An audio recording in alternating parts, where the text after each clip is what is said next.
Okay, guys, let's jump into looking at bond issuances.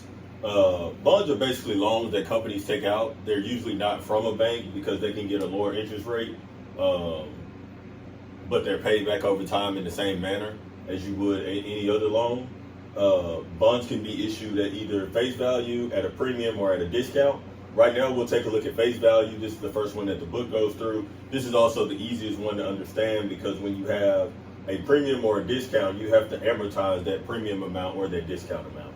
So, looking at an example in the book, we have a bond issue for $200,000, semi-annual interest payments of 9%. So, because we're making two interest payments of the year, that total 9%, we're going to be looking at 4.5% interest per payment. And this bond is for 10 years.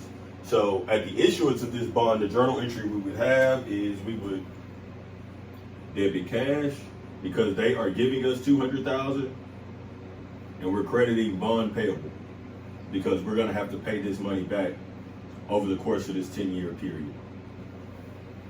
So we want to debit cash 200 because we got 200,000 in the door. Then we want to credit bond payable 200 because we got that in the door. Okay. Now we have semi-annual interest payments. So when we make these interest payments, we want to make sure first that we're calculating our interest correctly. So we want to come up here, take our 200,000, which is the value of the bond, times that interest rate of 4.5%, because we have a 9% interest rate for the year, but we're making those payments twice a year. So we have to divide that 9 by 2, which gives us 4.5%, which is going to be about $9,000 per interest payment that we make quarterly, right? So when we go in to make that interest payment semi-annually, what we're going to do is we're going to debit our interest expense,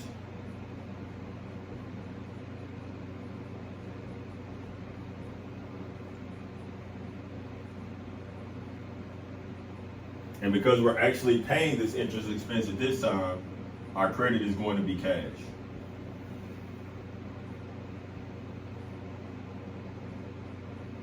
Remember, we also discussed back a couple of chapters interest payable and how that will work with the current liabilities. If this was an interest expense being recorded at the end of the period that we were not paying yet, we would record interest expense and then our credit would be interest payable. At the point that we did pay that interest, we would debit the interest payable and then credit our cash account.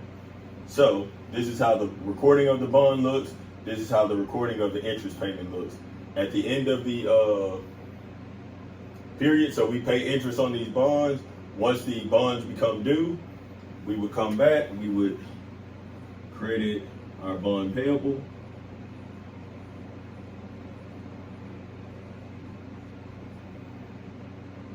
and debit our cash, 200.